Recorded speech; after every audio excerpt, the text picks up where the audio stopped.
Welcome, dear viewers. For more thrilling and exclusive stories every week, become a member. Now sit back, relax, and enjoy your coffee. Everyone assumes a secret moon base would be for watching the stars. I saw the classified schematics. The entire facility, buried deep in a polar crater, is a single, massive antenna. And it's not pointed out into the void. It's pointed down at Earth. For 50 years, they haven't been listening for aliens. They've been monitoring a strange, rhythmic signal coming from deep within our own planet's core. And whatever it is, it's starting to sound like a countdown. My name is Jake Thornton, and I used to fix satellite dishes for a living. Mundane as hell, but it kept me fed and paid for my crappy apartment in Altadena. 3 months ago, a JPL contractor named Vincent Reese called me about specialized antenna calibration work. The pay was ridiculous, enough to clear my student loans and maybe afford something better than ramen for dinner. Vincent met me at a Denny's off the 210 freeway, grey suit, nervous energy, the kind of guy who checked his phone every 30 seconds. He slid a tablet across the table showing architectural blueprints that made my engineering brain light up like a Christmas tree. "This is theoretical, you understand," he said, stirring his coffee with shaking hands. "Academic exercise." The antenna array was beautiful in its complexity. A parabolic dish system the size of 3 football fields, designed with precision that made the Arecibo telescope look like a backyard satellite. But something was wrong with the orientation specs. Every calculation pointed the dish toward Earth's core, not space. "Your focal point is backwards," I told him. Vincent's coffee mug slipped. "What do you mean?" "This thing is designed to receive, not transmit, and the targeting coordinates." I traced the numbers with my finger. "This is pointing at something roughly 2,900 kilometers beneath the Earth's surface, the outer core boundary." That's when Vincent's facade cracked. He leaned forward, his voice dropping to barely above a whisper. "What if I told you this isn't theoretical? What if I told you this facility has been operational since 1972 and the signal it's been tracking just changed frequency 3 weeks ago?" The diner felt too quiet suddenly. The fluorescent light above our booth hummed with an irregular pulse. "Changed how?" I asked. "It's accelerating. The intervals between pulses are getting shorter. Our analysis suggests it's following a logarithmic decay pattern." He pulled out a small recording device, hesitated, then pressed play. The sound that emerged was unlike anything I'd ever heard, a deep, resonant pulse that seemed to vibrate through my bones. But there was something else underneath it, something that made my skin crawl. It sounded almost organic. "How often does it pulse now?" I managed to ask. Vincent checked his watch. "Every 47 minutes. Last month it was every 53. The month before that, 59. The recording stopped, but I swear I could still feel that rhythm in my chest. "I need you to help us recalibrate the array," Vincent said, "because if our projections are correct, whatever's down there is going to reach 0 frequency in approximately 6 weeks. Outside, a truck backfired. I nearly jumped out of my skin. I said yes before my rational brain could interfere. Vincent's relief was immediate. His shoulders dropped like he'd been holding his breath for hours. 2 days later, I found myself in a windowless van heading toward Edwards Air Force Base, my toolkit rattling in the back alongside equipment I didn't recognize. The driver was a stocky guy named Tommy Becker who introduced himself as Communications Specialist, Retired Army. He had the kind of weathered hands that spoke of actual field work, not desk duty. Unlike Vincent's nervous energy, Tommy projected calm competence. "First time working black projects?" Tommy asked as we passed through 3 separate security checkpoints.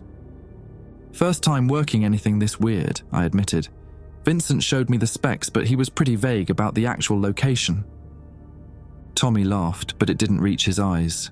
"Yeah, Vincent's got a talent for understatement. You know the facility is off-world, right?" My stomach dropped. Off-world. Lunar Operations Center, Shackleton Crater. Been there 6 times myself. Tommy glanced at me in the rearview mirror. "Don't worry, the transport's gotten a lot smoother since the early days. Barely feels like dying anymore." The van stopped at a hangar that looked mundane from the outside. Corrugated metal, standard Air Force grey paint. Inside was anything but standard.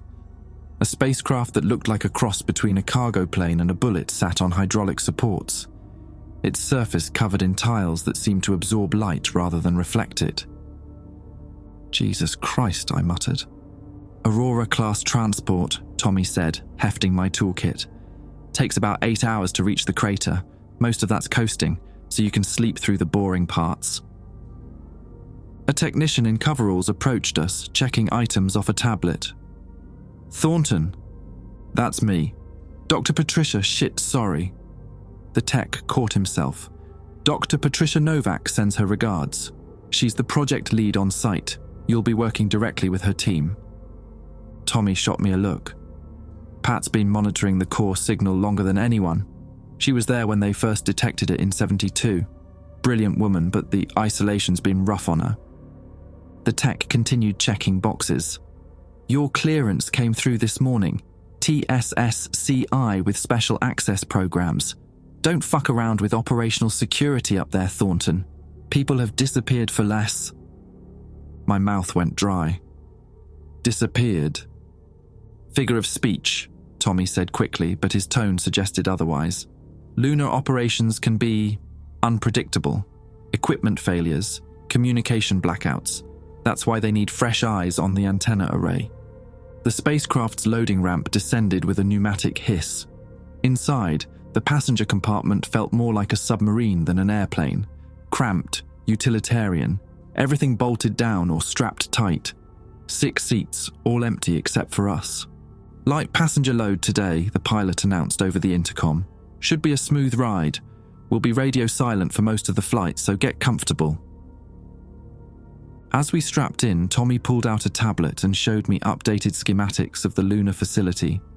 The antenna array was even more impressive than Vincent's initial blueprints suggested. The main dish measured 400 meters across, nestled in Shackleton Crater's permanent shadow.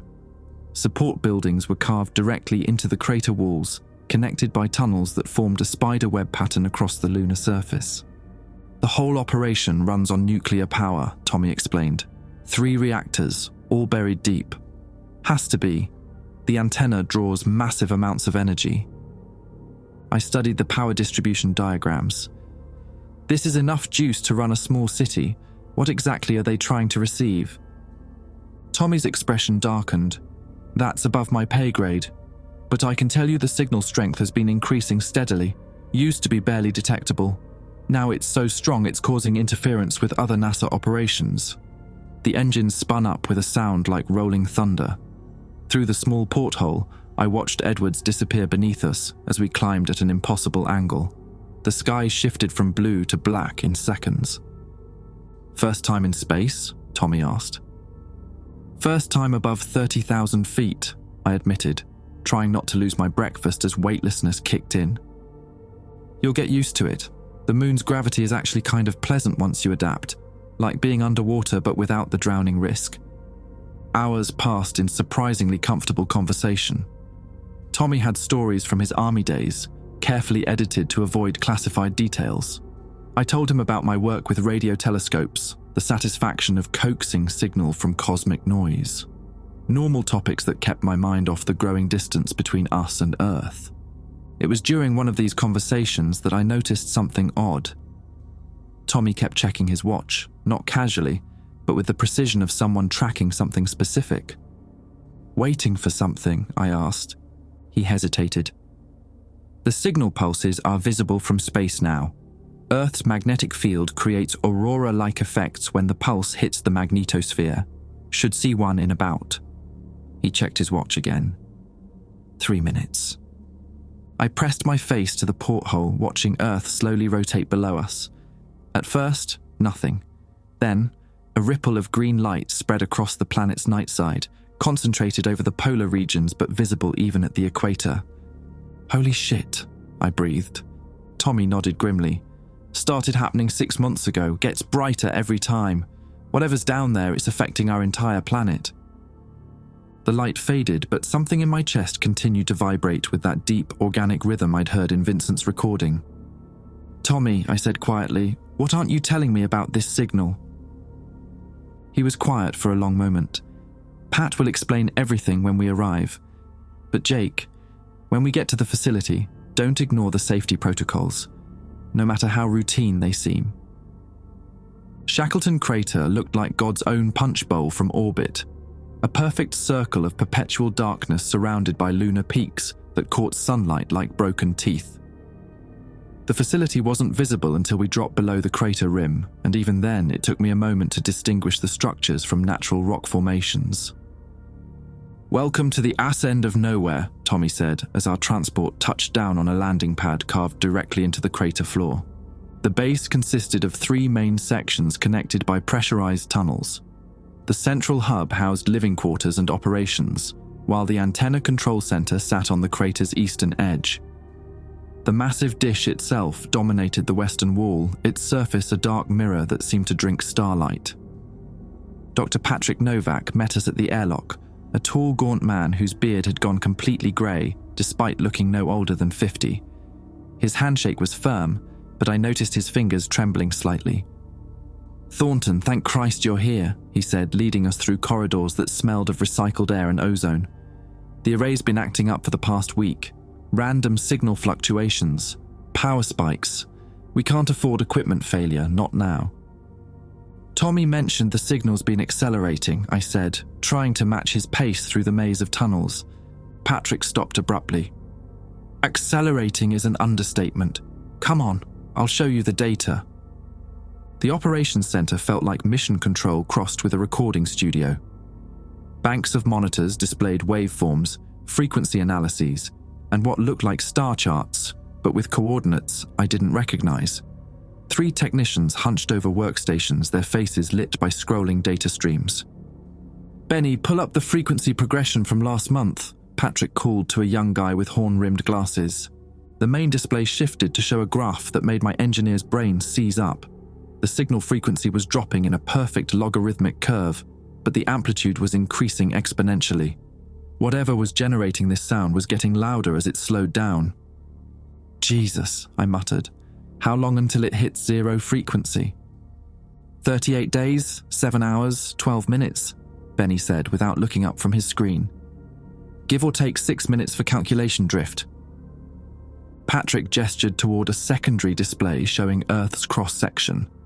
The source appears to be approximately 2,900 kilometers below the surface, right at the outer core boundary. But here's what doesn't make sense. Geological surveys show no unusual activity at that depth, no seismic anomalies, no magnetic field variations. "Then how do you know something's there?" I asked. "Because of this." Patrick nodded to another technician. "Frank, play the harmonic analysis." Frank's fingers danced across his keyboard. The speakers filled with that same deep pulse I'd heard in the Denny's, but now I could hear underlying frequencies, dozens of them, creating complex harmonics that rose and fell like breathing. "Those harmonic patterns," Patrick said quietly, "they match biological rhythms. Specifically, they match the neural oscillations of deep sleep states in mammals." The room felt suddenly cold. "You're saying whatever's down there is sleeping?" "We think so, and the frequency decline suggests it's waking up." Tommy cleared his throat. "Doc, maybe you should show him the historical data." Patrick hesitated, then led us to a secure terminal in the back corner. "This doesn't leave this room, understand? We've been tracking this signal since 1972, but the original detection goes back further, much further." The display showed a timeline stretching back centuries. Signal detections corresponded with major geological events: the 1883 Krakatoa eruption, the 1755 Lisbon earthquake, the 1815 year without a summer. Every major seismic event in recorded history corresponds with a temporary spike in this signal, Patrick explained, but it always returned to baseline within days. This time, he gestured helplessly at the current data. This time it's not stopping. I studied the correlation patterns. What changed? Why is it accelerating now? We have theories: nuclear testing, electromagnetic pollution, climate change affecting the magnetosphere. But honestly, we don't know.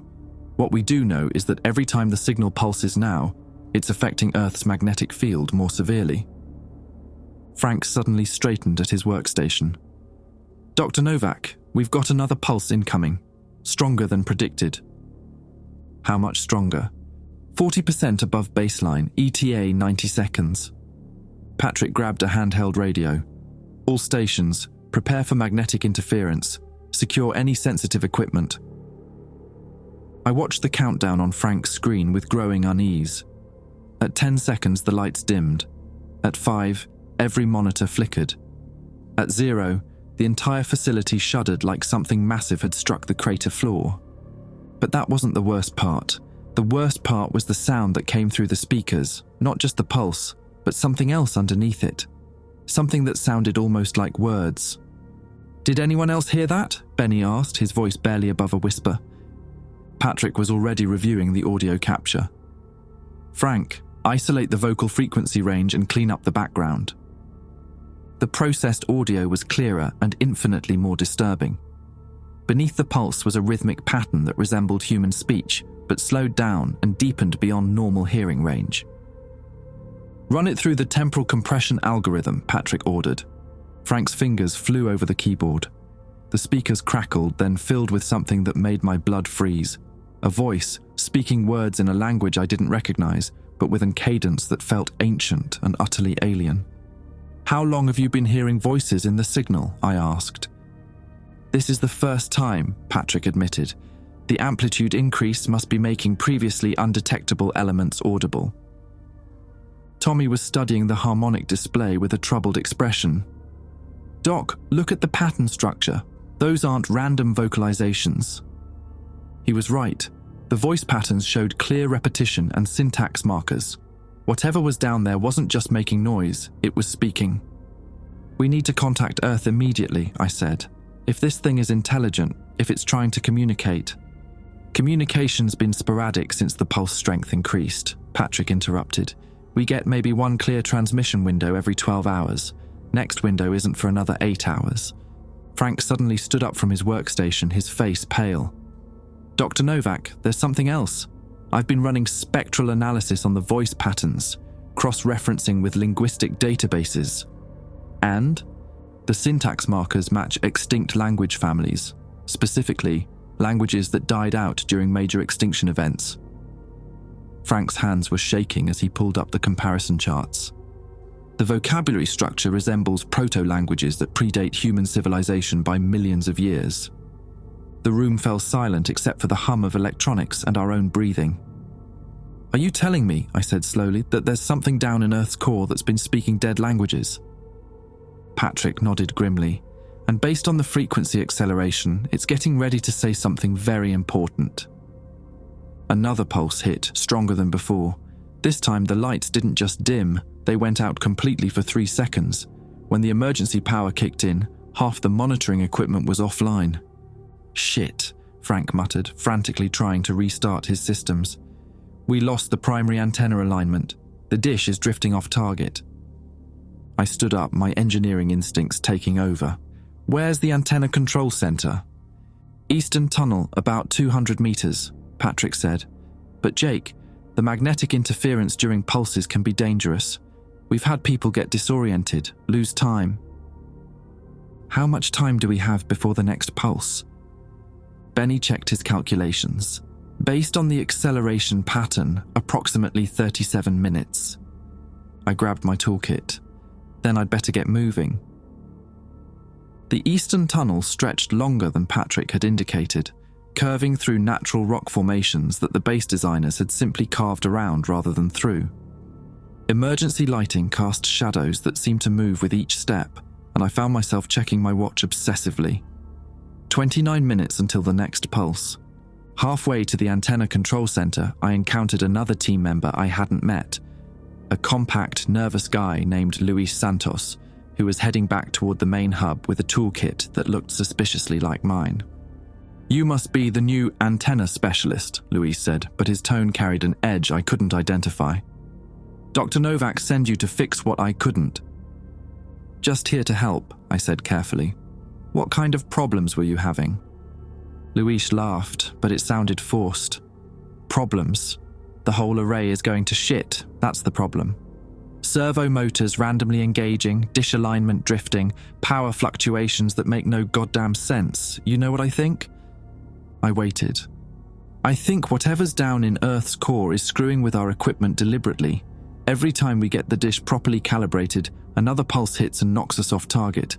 It's like the thing doesn't want us listening. Or maybe it wants us to listen to something specific, I suggested. Louise stared at me. You haven't been here long enough to understand. This place changes people. Ask Patrick how many team members we've lost to equipment accidents in the past year. Tommy mentioned people disappearing. Tommy's being diplomatic. 3 people, Jake. 3 good engineers who started asking too many questions about the signal patterns. Louise shifted his toolkit to his other hand. My advice? Fix the antenna, keep your head down, and don't spend too much time analyzing the voice recordings. He walked away before I could respond, but his words echoed in the tunnel long after his footsteps faded. The antenna control center was a cramped chamber carved directly into the crater wall, dominated by banks of servo controls and targeting computers. Banks of monitors showed the massive dish's status, and Luis was right, the alignment was completely fucked. Instead of pointing at Earth's core, the dish had drifted almost 15 degrees off target. I pulled up the diagnostic screens and immediately saw the problem. The primary servo controller was receiving conflicting signals, as if someone was sending manual override commands. But the override terminal was locked down, requiring administrative access I didn't have. 22 minutes until the next pulse. I started with the basics, checking power connections, verifying signal integrity, looking for loose cables or corroded contacts. Everything appeared normal until I opened the main servo control panel. Someone had been here recently, very recently. The panel's security seal was broken, and several fiber optic cables had been disconnected and reconnected with crude field splices. Professional work, but hurried. What the hell, I muttered, tracing the modified connections.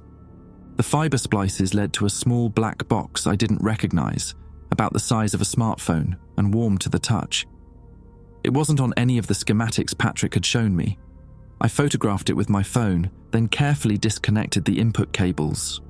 The moment I removed the first cable, every monitor in the control center flickered. The second cable's removal triggered a cascade of warning alarms. Unauthorized modification detected, a computer voice announced. Initiating lockdown protocol. The control center's main door slammed shut with a hydraulic hiss. Emergency lighting activated, casting everything in hellish red. My radio crackled with static. Jake, what's your status? Patrick's voice came through the interference. I'm locked in the control center. Someone installed unauthorized equipment in the servo controls. The dish alignment was being manipulated deliberately. That's impossible. Only 3 people have access to that system. Well, one of them has been busy. I photographed the black box from multiple angles. I found a signal interceptor spliced into the primary control feeds. Static filled the radio for several seconds. When Patrick's voice returned, it was strained. Jake, Luis Santos just arrived at the main hub. He says you were acting strangely in the tunnel, asking suspicious questions about the voice recordings. Ice formed in my stomach. Patrick, Luis was the one acting strange. He knew about the equipment problems before I found them. He warned me not to ask questions about... Luis has been with the project for 3 years, Patrick interrupted. His security clearance is higher than yours. Why would he sabotage his own equipment? The radio crackled again, but this time I heard something else underneath Patrick's voice. That same rhythmic pattern from the core signal, barely audible but definitely present. 15 minutes until the next pulse. I forced myself to focus on the immediate problem. The lockdown protocol could be overridden from the control console, but first, I needed to understand what the black box was actually doing. I connected my laptop to the device's output port and started analyzing the signal modifications. What I found made my blood freeze. The black box wasn't just intercepting the dish controls, it was actively modifying the incoming signal from Earth's core, taking the raw audio and running it through some kind of translation algorithm. The voice patterns I'd heard in the operations center weren't the original signal. They were processed, cleaned up, made more comprehensible. Someone had been editing the core signal to make it sound like language, but why? And more importantly, what did the original unmodified signal actually contain? I disconnected my laptop and grabbed the black box, then started the lockdown override sequence. The process required biometric confirmation from my security badge, which apparently Luis had anticipated. The scanner rejected my clearance 3 times before finally accepting it. The door opened with another hydraulic hiss, but instead of the empty tunnel I expected, Luis Santos stood outside with a pistol pointed at my chest. "I was hoping you'd be smart enough to leave it alone," he said quietly. "Luis, what the fuck are you doing?" "Damage control." He gestured with the gun toward my laptop bag. "Give me the device and whatever data you copied." "Why? What's so important about editing the core signal?" Luis's expression shifted between anger and something that looked like fear. "You don't understand what you're dealing with. The original signal, it's not random noise or ancient languages. It's instructions." "Instructions for what?" "For waking up. The thing down there has been trying to communicate with the surface for decades, but every time it sends a signal, we intercept it and scramble the message. As long as it can't get a clear response, it stays dormant." The implications hit me like a physical blow. "You've been preventing it from receiving confirmation that someone's listening." "Exactly. But the signal strength is increasing beyond our ability to modify it cleanly. Soon, it's going to realize we've been interfering." Luis checked his watch. 12 minutes until the next pulse. I need that device back." "And if I refuse?" "Then you'll join the other 3 engineers who asked too many questions." I looked at Luis, really looked at him. The nervous energy, the defensive posture, the way he kept glancing at his watch. He wasn't acting like a saboteur. He was acting like someone trying to prevent a catastrophe. "Luis, what happens if the thing in Earth's core realizes we've been listening?" "We don't know, but the geological correlations suggest it won't be good for anyone living on the surface." He extended his free hand. "Please, Jake, give me the device." I was about to hand it over when my radio crackled again. Patrick's voice emerged from the static, but this time the underlying rhythm was stronger, more pronounced. "Jake, Luis is compromised. He's been editing the core signals to prevent us from understanding the true message. Whatever you do, don't give him the device." Luis heard it too. His face went pale. "Shit, it's happening sooner than we calculated." "What's happening?" "The signal's getting strong enough to override our modifications in real time. It's speaking directly through our communication systems now." Luis lowered his gun slightly. "Jake, that's not Patrick on the radio. That's the thing pretending to be Patrick." The radio crackled again. Patrick's voice, but with that hypnotic rhythm underneath. "Jake, bring the device to the main hub immediately. We need to restore full signal clarity before the next pulse." I stared at the radio, then at Luis, then at the black box in my hands. 2 conflicting instructions, both claiming to prevent disaster. 8 minutes until the next pulse. "Luis," I said slowly, "how do I know you're telling the truth?" He holstered his pistol and pulled out his own radio. "Because I'm going to show you what the unmodified signal actually says." He switched to a different frequency and activated the recording function. What emerged from the speaker wasn't the deep, rhythmic pulse we'd been hearing. It was something far worse. A sound like screaming, but played at frequencies that vibrated through bone and made my vision blur. And underneath the screaming, clear as daylight, I heard human voices. Thousands of them, all calling for help. "Jesus Christ," I whispered. "Now you understand," Luis said grimly. "Whatever's down there, it's not trying to wake up. It's trying to escape, and it's using the voices of everyone it's already taken." The screaming voices cut off abruptly as Luis switched off his radio, but the silence felt worse than the sound. My hands were shaking badly enough that I nearly dropped the black box. "How many people?" I managed to ask. "We estimate around 40,000, spread across the past 50 years. Every time someone gets too close to understanding the signal, every time someone tries to establish direct communication." Luis gestured helplessly. "The missing persons reports always get buried. classified as industrial accidents or equipment failures. 6 minutes until the next pulse. I could feel it building, a pressure in my chest that seemed to synchronize with my heartbeat. Luis, we need to get back to the main hub and warn the others. About what? That Patrick's been compromised? That our entire mission might be feeding information directly to something that wants to consume our planet? Luis rubbed his temples. Jake, I've been fighting this thing for 3 years. Every time we think we understand its capabilities, it adapts. Then why haven't you destroyed the antenna array? Because we tried that, twice. Luis started walking toward the main hub, motioning for me to follow. First attempt was 18 months ago. Team of 4 engineers with explosives planned to take out the dish and all supporting equipment. 2 days later, their bodies were found scattered across the crater floor. Cause of death was listed as decompression accident. The tunnel felt longer on the return trip, shadows seeming to writhe in my peripheral vision. What about the second attempt? 6 months ago, more subtle approach. We tried to introduce a virus into the control systems, gradually corrupt the data streams until the facility became inoperable. Luis's voice dropped. The virus worked perfectly, too perfectly. Instead of destroying the system, it started spreading the corrupted signal patterns through Earth's communication networks. We had to manually shut down 3 satellite networks before the infection reached civilian infrastructure. 3 minutes until the pulse. So, the more we try to stop it, the stronger it gets. Exactly. It learns from our attempts to contain it. Every countermeasure becomes a new tool for its use.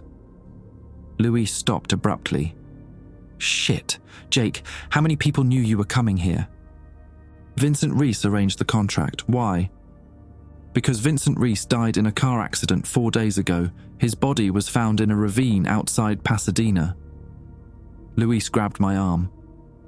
Whatever recruited you, it wasn't human. The pressure in my chest intensified. Through the tunnel's thin walls, I could hear a sound like metal groaning under stress, the entire facility responding to the approaching pulse. Then who sent the van? Who arranged the transport? Something that needed an antenna specialist on site for the final phase. Luis checked his watch. 90 seconds. We need to reach the operations center before... The pulse hit early. Emergency lighting failed immediately, plunging us into absolute darkness. The tunnel filled with that bone-deep vibration, but this time it was different, more focused, more intentional. And underneath it, I heard my own voice speaking words I'd never said. Jake, my voice echoed from speakers I couldn't see. Bring the device to the antenna control center. We're ready to establish full communication now. Luis grabbed my shoulder in the darkness. Don't listen to it, that's not you. Jake, the voice continued, perfect in every detail except for the underlying rhythm that matched the core signal. Luis has been lying to you. He's part of a conspiracy to suppress first contact with an ancient intelligence that only wants to help humanity evolve. Emergency power flickered back on, revealing Luis's face tight with concentration. It's getting stronger. The facility's main computer systems are compromised. How do we fight something that can perfectly mimic anyone? We don't fight it, we starve it. Luis pulled out a tablet showing facility schematics. The antenna array requires massive power to maintain signal lock with Earth's core. If we can overload the reactor systems, create a controlled meltdown, the electromagnetic pulse will disrupt its connection. I stared at the plans. That would kill everyone on the base. Everyone on the base is already dead, Jake. We just haven't stopped breathing yet. Luis highlighted 3 nuclear reactors deep beneath the facility. But there's a manual shutdown sequence that might work. Emergency cooling system valves in the reactor chamber. If we can reach them and trigger an overpressure event, the reactors will automatically scram. Might work. The chamber's been sealed since the signal strength increased. Radiation levels are beyond safe exposure limits. Luis met my eyes. We're talking about a suicide mission. Through the facility's communication system, multiple voices began speaking simultaneously. Patrick, Tommy, Benny, Frank, all with that same hypnotic rhythm. a chorus of the compromised, trying to convince us to restore full signal power. "Jake," Patrick's voice said through every speaker, "the device you're carrying contains malware designed to corrupt our research. Luis is a saboteur working for hostile foreign interests." "Don't trust him, Jake," Tommy's voice added. "Luis killed the other engineers who discovered his betrayal." Luis activated his tablet's audio recording function. "Listen to this." The recording was from 3 days ago, a conversation between Luis and the real Patrick, discussing contingency plans for facility destruction. Patrick's voice was different then, strained but recognizably human, lacking the artificial rhythm that now characterized all communications. "This was the last time I spoke to the real Patrick," Luis said quietly. After this recording, he started displaying behavioral changes, asking probing questions about sabotage methods, trying to access my personal files. The tablet's screen flickered, then displayed a message in block letters: "Luis Santos, authorization revoked, security breach detected, initiating containment protocol." Emergency klaxons began wailing throughout the facility. Blast doors started sealing tunnel sections, trapping anyone who wasn't already in the main operations areas. "Shit," Luis muttered, checking his access credentials. "It's locked me out of everything. Can't access the reactor controls, can't override the containment systems." "What about my clearance?" Luis shook his head. "Your authorization came from whatever's impersonating Vincent. It's probably programmed to facilitate signal amplification, not facility destruction." The voices through the speakers grew more insistent, more numerous. I recognized some of them now, people from the missing person reports Luis had mentioned, all of them pleading, threatening, cajoling us to restore full communication. "Luis," I said slowly, "what if we're approaching this wrong? What if instead of trying to destroy the signal, we give it exactly what it wants?"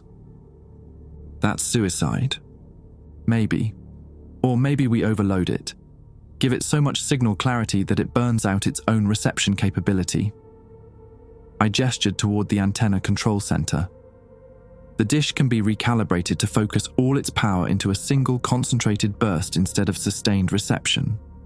Luis considered this. "A feedback loop, force it to process more information than it can handle."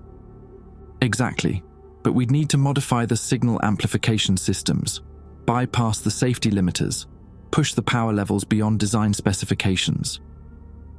That would require access to both the antenna controls and the reactor room simultaneously." Luis pulled up the facility map. "Two-person job, and whoever goes to the reactor room won't be coming back." Through the speakers, my own voice spoke again. "Jake, time is running out. Bring the device to the antenna array. Help us complete 50 years of important scientific work." I looked at the black box in my hands, then at Luis. "How long do we have before the next major pulse?" "Based on the acceleration pattern, approximately 6 hours. But if it maintains the current power increase, that pulse will be strong enough to affect communication systems worldwide." "Then we'd better get started." We split up at the junction leading to the reactor access tunnel. Luis would handle the manual cooling system overrides, while I modified the antenna array to create the feedback burst. Simple plan, probably fatal execution. "Remember," Luis said, checking his radiation dosimeter, "wait for my signal before initiating the power surge. If the reactors aren't properly vented when you overload the system, the explosion will crack the crater floor instead of just scrambling the signal." "How will I know you've succeeded?" "Trust me, you'll know." Luis managed a grim smile. "If I pull this off, every alarm in the facility will be screaming about reactor breach. That's your cue to fry the bastard." I watched him disappear down the reactor tunnel, then headed toward the antenna control center. The voices through the facility speakers had quieted, but I could feel something watching me through the security cameras. The red recording lights tracked my movement with predatory precision. The control center looked different than before. Displays showed signal patterns I hadn't seen during my first visit, complex waveforms that seemed to shift and breathe like living things. Someone had been busy modifying the reception parameters. I connected my laptop to the main control console and started mapping the power distribution systems. The antenna array was designed for sustained reception. not short-duration high-power transmission. To create the feedback loop, I'd need to bypass 6 different safety systems and reroute power from all 3 reactors simultaneously. 20 minutes into the modifications, my radio crackled. "Jake, this is Luis. I'm at the reactor chamber entrance. Radiation levels are higher than expected, but still manageable." "Copy that. I'm about halfway through the antenna modifications. How long do you need for the cooling system work?" "Give me 30 minutes. The manual overrides are buried deeper than the schematics indicated." I continued splicing fiber optic cables, rerouting control signals, disabling automatic shutdown protocols. Delicate work made harder by the fact that my hands wouldn't stop shaking. The pressure in my chest had intensified over the past hour, synchronizing with my heartbeat in a rhythm that matched the core signal. "Jake," came a new voice through my radio, Frank from the operations center. "We've been monitoring your work through the security feeds. You're making a critical error in the power routing configuration." I paused. Frank's voice lacked the hypnotic rhythm that had characterized the compromised communications. "Frank, is that really you?" "It's me. I've been hiding in the secondary data center since the containment lockdown. Luis never told you the full truth about the feedback plan." Cold certainty settled in my stomach. What truth? The feedback loop won't destroy the signal receiver, it'll amplify it. The core dweller has been manipulating Luis for months, feeding him information designed to create exactly this scenario. My hands froze over the control panel. "That's impossible. Luis showed me the unmodified recordings." "Think about it, Jake. Who had access to create those modified recordings? Who knew exactly how to edit signals to make them sound like human voices screaming?" Frank's voice was urgent but controlled. "Luis has been working for the thing from the beginning. Every sabotage attempt was actually designed to strengthen its connection to the surface." Through the control room's observation window, I could see the massive antenna dish slowly rotating, aligning itself with a new target. Not Earth's core, somewhere else entirely. "Frank, where is the dish pointing now?" "That's the problem. It's targeting the lunar South Pole. There's something there, Jake. Something that's been waiting for a signal from Earth to wake up." The implications hit me like a sledgehammer. The lunar facility wasn't just monitoring Earth's core signal, it was part of a communication network. The thing beneath Earth was trying to contact something that had been dormant on the moon for God knew how long. "Jake," Luis's voice came through the radio, "I'm at the reactor controls now, ready to initiate the cooling system overload on your mark." I stared at the antenna modifications I'd been making. Every change would increase signal power, exactly as Frank had warned. But if I stopped now, Luis would trigger the reactor overload anyway, and the electromagnetic pulse would activate the antenna array at full power. "Luis," I said carefully, "before you proceed, I need to verify something. What was the name of the engineer who died in the first sabotage attempt 18 months ago?" Silence for 10 seconds. Then, "I don't remember his name." "Why does that matter?" Frank's voice cut in. "His name was David Morrison. Luis recruited him personally, trained him for 3 months before the attempt. If Luis was really trying to sabotage the facility, he'd remember David's name." More silence. Then Luis spoke again, but his voice had changed. The human inflections were gone, replaced by that same rhythmic cadence I'd been hearing throughout the facility. "Jake, there's no point in continuing this deception. You've already completed 87% of the necessary modifications. The feedback loop will work exactly as intended. Which is to amplify our signal strength sufficiently to wake our counterpart on Lunar. 50 years of careful manipulation, guiding your species to build the perfect communication relay." Luis's voice carried a satisfaction that sounded utterly alien. "Every engineer who came to this facility, every modification to the antenna array, every attempt at sabotage, all designed to increase signal clarity and power output." I looked at my laptop screen, showing the control modifications in stark detail. Every change I'd made would indeed amplify the signal rather than disrupt it. "Frank, can you access the antenna controls from the secondary data center?" "Negative. All primary systems run through your location." The radio crackled again. Luis, or whatever was using his voice, spoke with growing urgency. Jake, the reactor overload sequence has already begun. In approximately 8 minutes, the electromagnetic pulse will activate the antenna array whether the modifications are complete or not. Your choice is simple. Finish the work and help us establish communication, or allow an uncontrolled activation that will damage both our network and your lunar facility. I stared at the control panel, then at the massive antenna dish visible through the observation window.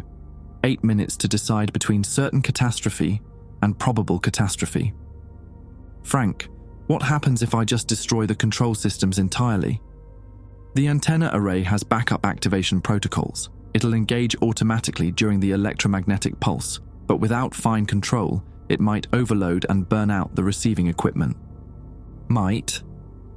Or it might create a signal feedback loop that fries every communication satellite in Earth orbit. 7 minutes. I could hear the reactor alarms beginning to sound in the distance. Luis had indeed started the cooling system overload. Whether he was human or compromised, the electromagnetic pulse was coming. I made a decision that felt like stepping off a cliff. Instead of finishing the amplification modifications, I started reversing them, but not to sabotage the signal, to create the most unstable, chaotic feedback loop possible. If the thing in Earth's core wanted to communicate with something on the moon, I'd give it static so loud and scrambled that neither receiver could make sense of the transmission. Jake, Frank's voice was tight with concentration. I'm reading massive power fluctuations from the reactor chamber. The overload is accelerating faster than calculated. 5 minutes.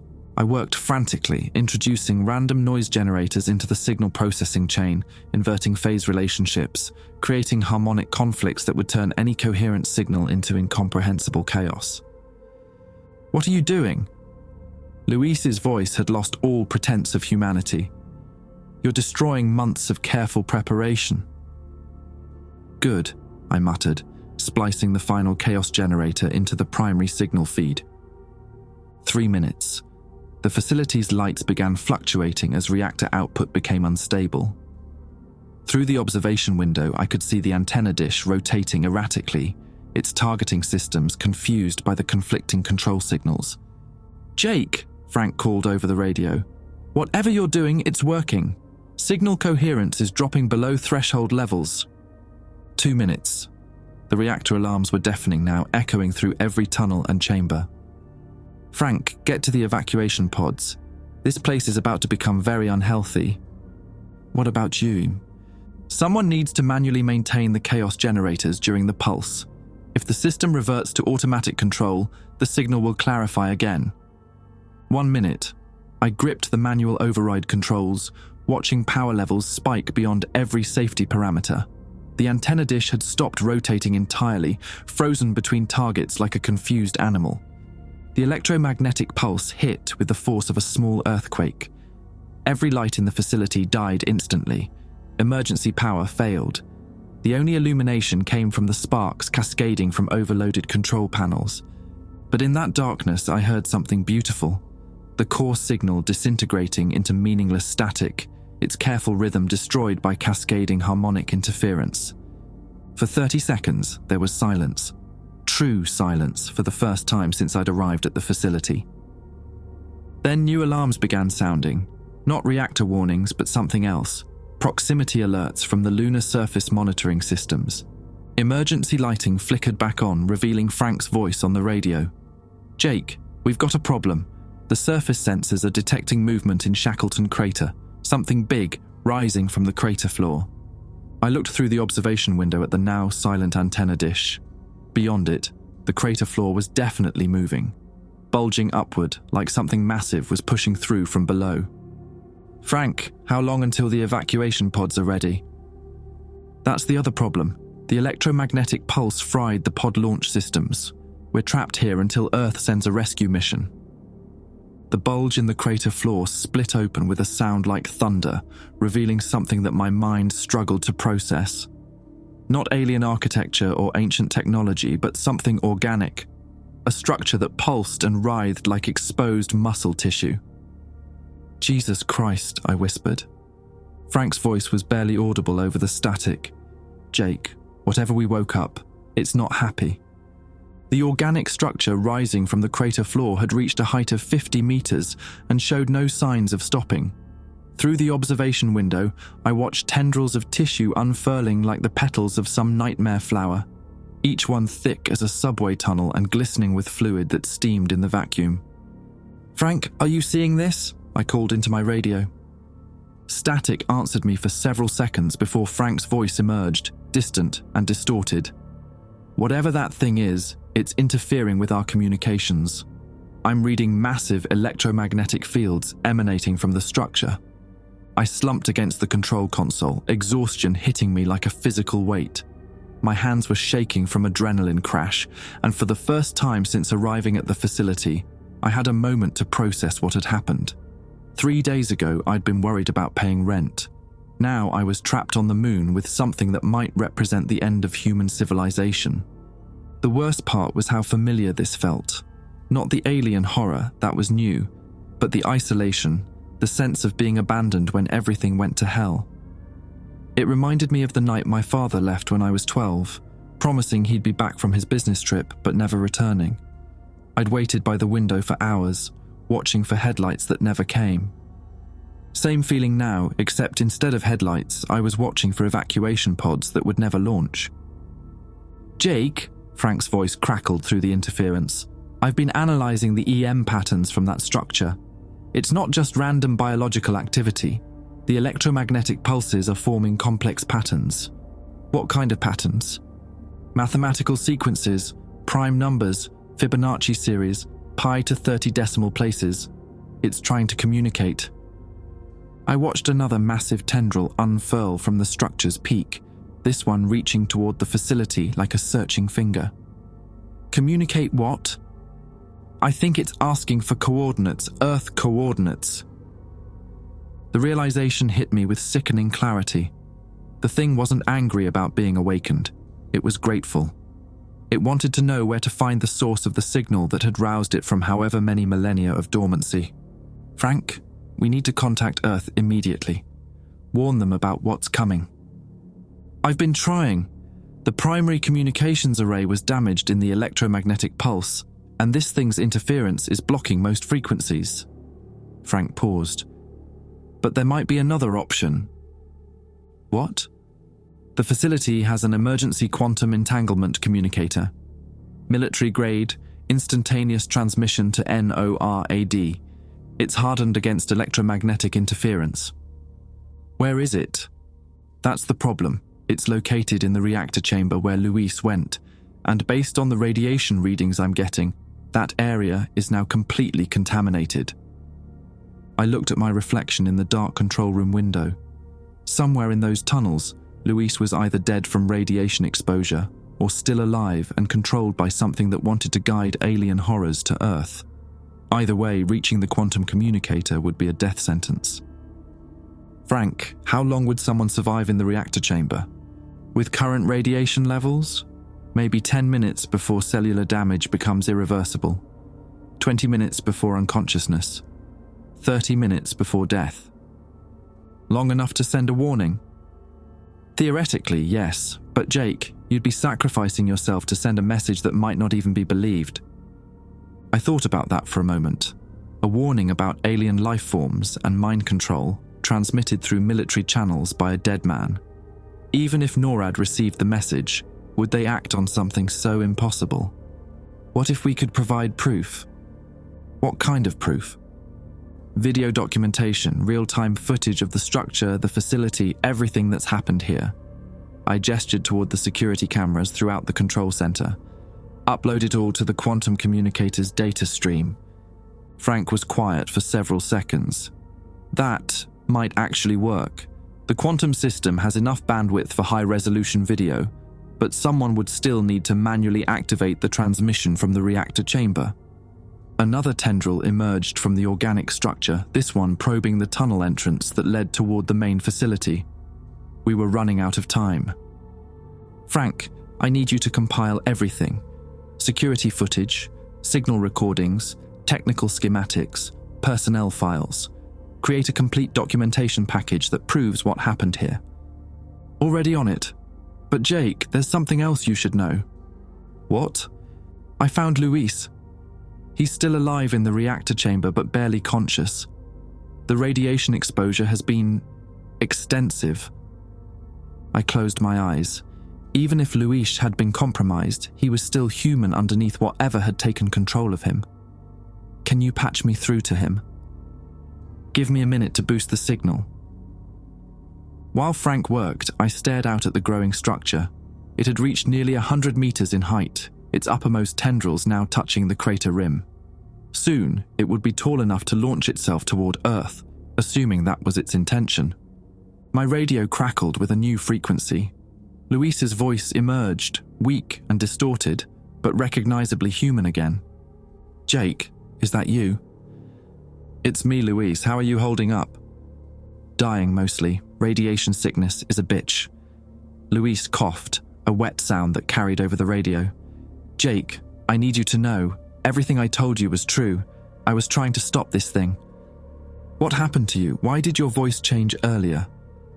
The radiation exposure. It broke whatever hold that thing had on my mind, but it's also frying my nervous system. Another cough. Listen carefully. The quantum communicator is right here next to me. I can activate it, but I need you to tell me what to transmit. Frank's compiling a documentation package. Everything we've recorded about the signal, the facility, the structure outside. Good. But Jake, there's something else. I've been studying the structure's growth patterns. It's not just trying to reach Earth, it's building a launch platform, some kind of biological catapult. Through the window, I could see that Luis was right. The structure's base was expanding outward, creating what looked like a massive launching pad. The tendrils weren't random growths, they were support struts for something much larger. How long do we have? Based on the growth rate, maybe 6 hours before it reaches critical mass. After that, Luis's voice faded for a moment. Jake, I'm not going to survive long enough to see the transmission complete.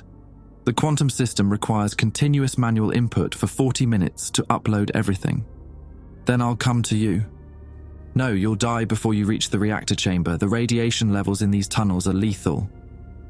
Frank's voice cut into the conversation. I've got another idea. Luis, can you initialize the quantum communicator but leave the transmission protocols open? Maybe. Why? I can establish a remote connection from the secondary data center. Upload the documentation package through the facility's internal network.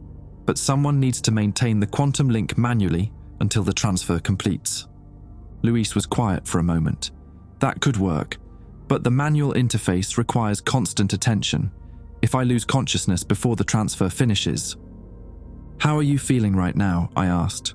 Like I've been microwaved from the inside out. Vision's getting blurry, hands won't stop shaking. I'd estimate maybe 20 minutes before I'm too far gone to operate the controls. Frank spoke up. The documentation package is 15 gigabytes. At quantum transmission rates, that's 37 minutes for complete upload. The math was simple and brutal. Luis would die before the transmission finished. Luis, I said quietly, there might be a way to keep you conscious longer. How? I looked at the medical supplies scattered around the control center. Stimulants, painkillers, emergency medications. I can walk you through administering stimulants, push your nervous system beyond safe limits, keep you alert long enough to complete the transmission. That's definitely a death sentence. You're already dying. This way, your death accomplishes something. Luis laughed, a sound devoid of humor. Jake, 3 months ago, I was worried about my performance review. Now I'm discussing the optimal way to overdose on amphetamines while transmitting alien invasion warnings to the Pentagon. Outside, the structure had grown tall enough that its uppermost reaches disappeared beyond the observation window's field of view. Something was definitely building toward a climax. Luis, are you willing to do this? Start talking me through the stimulant protocol. And Jake? Yeah? If this works, if Earth gets the warning in time, make sure they know we tried to stop it. Frank's voice came through clearly. Documentation package is ready for transmission. Luis, initialize the quantum communicator on my mark. Injecting first stimulant dose now, Luis reported, his voice already stronger than it had been minutes earlier. Frank, Quantum communicator is initialized and ready for data stream.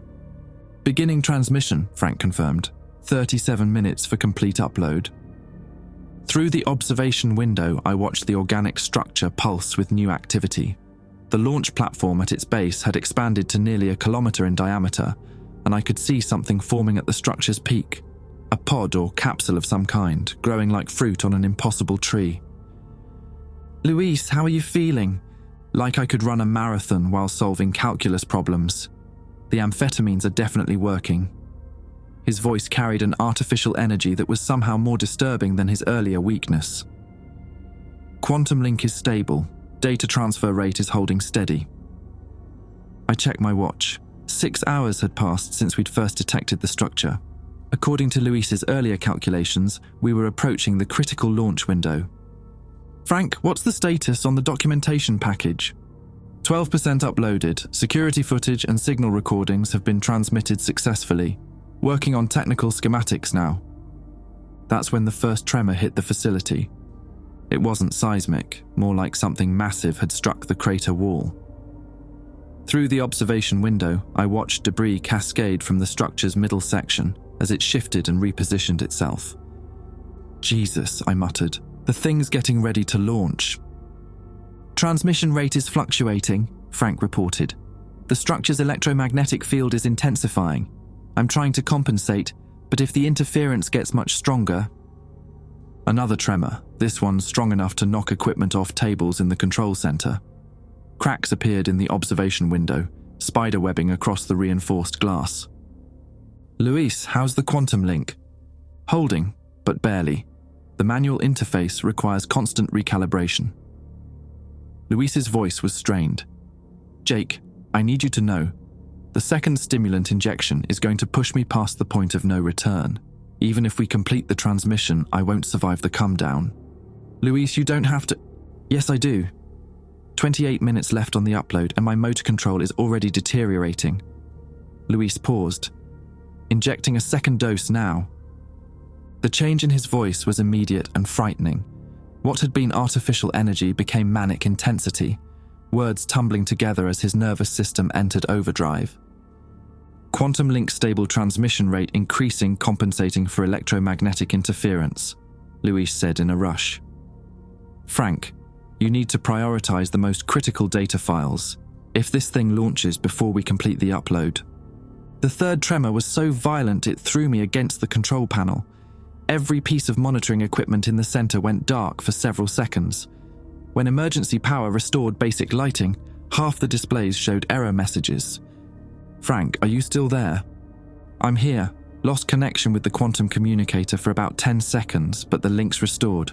Upload is at 26%. Through the cracked observation window, I could see the structure's launch pod separating from the main body, suspended by countless tendrils that positioned it like a projectile in a biological slingshot. The pod itself was easily the size of a football stadium, its surface rippling with the same organic texture as the structure. "How long until it launches?" "Based on the structural changes, maybe 15 minutes, Frank said. "But Jake, there's something else. I'm detecting secondary growth sites around the crater perimeter, smaller structures but growing fast." I moved to a different window and felt my stomach drop. Frank was right. Dozens of smaller growths had sprouted from the crater floor, each one reaching toward the lunar surface like grasping fingers. "It's not just launching one pod," I realized. "It's preparing a whole goddamn invasion fleet." "Luis," Frank called, "can you increase the transmission rate? We need to get this warning to Earth before..." Luis's response was barely coherent. "Maximum transmission rate already, quantum coherence breaking down. Need to maintain link manually." A fourth tremor shook the facility so hard that the observation window finally shattered. Explosive decompression alarms screaming as the atmosphere vented into the lunar vacuum. Emergency blast shields slammed down, sealing the breach but cutting off my view of the launching area. "Pressure loss contained," the facility's automated voice announced. "Multiple hull breaches detected. Emergency life support activated." I grabbed my radio, fighting through the alarm noise. "Frank, how much longer?" 47% uploaded. 20 minutes remaining, but the transmission rate is dropping. Luis, you need to stabilize the quantum interface.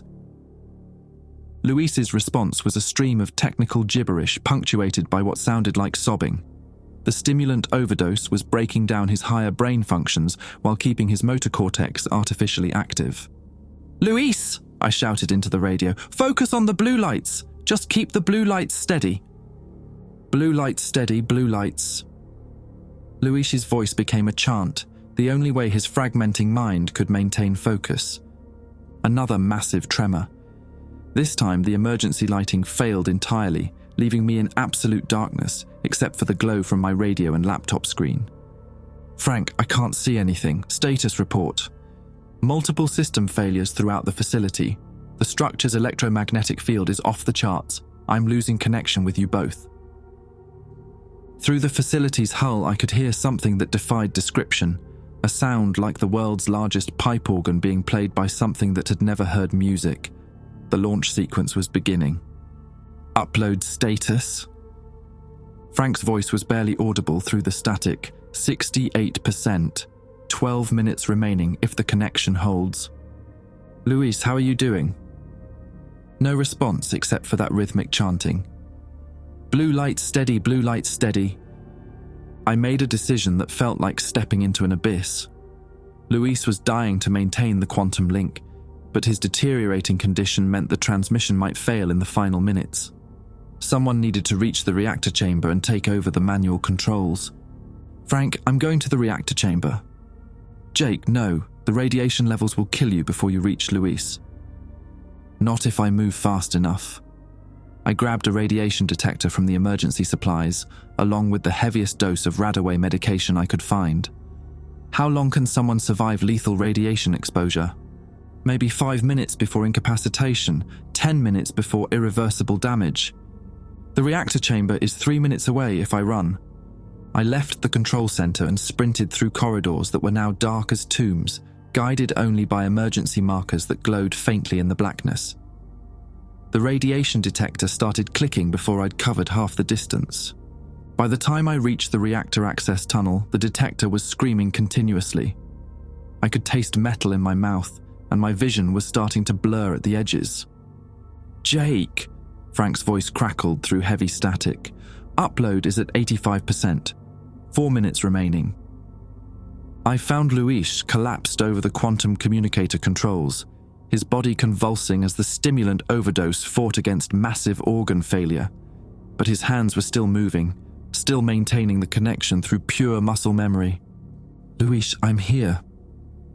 His eyes rolled toward me, pupils dilated to black circles. "Jake." Can't feel my legs, but the lights are still blue. I knelt beside him, my own hands already shaking from radiation exposure. The quantum communicator's interface was a maze of controls that Luis had been operating blind, guided only by tactile memory and chemical-enhanced reflexes. "Frank, what's the upload status?" 93%, 2 minutes remaining. Luis grabbed my wrist with surprising strength. "Jake, the pod's launching. Can't see it from here." Through the reactor chamber's single small window, I could indeed see movement, a massive shadow blotting out stars as the launch pod separated from the lunar structure. 1 minute remaining, Frank reported. "Jake, you need to maintain steady pressure on the blue interface nodes." I placed my hands where Luis indicated, feeling the quantum field fluctuations through the controls. My vision was fading rapidly, darkness creeping in from the edges, but I could still see the blue lights that needed to stay steady. "Upload complete," Frank announced. "Warning transmitted to Earth. Quantum link shutting down." Luis smiled, blood running from his eyes and nose. "Where did it?" I slumped against the quantum communicator as my nervous system finally gave up the fight against radiation poisoning. Through the small window, I watched the organic pod streak toward Earth like a falling star in reverse. But something was wrong with its trajectory. Instead of a clean launch toward Earth, the pod was tumbling, off course, breaking apart as it cleared the lunar gravity well. "Frank," I whispered into my radio with the last of my strength. "The chaos generators in the antenna. They didn't just scramble the signal, they damaged the navigation system." The pod continued breaking apart, scattering fragments into deep space rather than toward Earth. Luis was still smiling when his heart stopped. Outside, the organic structure was collapsing without its launched payload, folding in on itself like a deflating balloon. I closed my eyes and waited for my own heart to stop, listening to the beautiful silence of a plan that had actually worked. Classified document. Eyes only, majestic clearance required. After action report. Operation Silent Crater. Date November 15th, 2025. Author Colonel James Morrison, NORAD Deep Space Surveillance. The quantum encrypted transmission arrived at Cheyenne Mountain at 14:27 GMT on August 3rd, 2025. Initial assessment classified the 15-gigabyte data package as either an elaborate hoax or evidence of the most significant threat to human civilization in recorded history. Video analysis confirmed the authenticity of the documentation. The organic structure visible in security footage matched no known biological patterns, and the electromagnetic signatures recorded during the event exceeded the output capacity of any terrestrial technology. Recovery mission. Silent Crater launched 72 hours after receiving the transmission. The Aurora-class transport Meridian reached Shackleton Crater with a team of 12 specialists, expecting to find either an active alien presence or evidence of a sophisticated psychological operation. What they found was silence. The lunar facility remained intact, but completely lifeless. Radiation levels in the reactor chamber confirmed the heroic actions of engineers Luis Santos and Jake Thornton, whose bodies were recovered along with the quantum communicator they died protecting. Both men received posthumous Presidential Medals of Freedom in a ceremony that officially never occurred. The organic structure had completely decomposed, leaving only trace chemical residues and circular depressions in the crater floor where its support structures had been anchored. Spectral analysis of the residues revealed complex proteins unlike anything in Earth's biological catalogue. Debris from the failed launch pod was tracked and recovered across a 1,000,000 cubic kilometre area of space. The fragments contained what appeared to be hibernation chambers, thousands of them, all empty, all designed for organisms roughly humanoid in shape but significantly larger than baseline human physiology.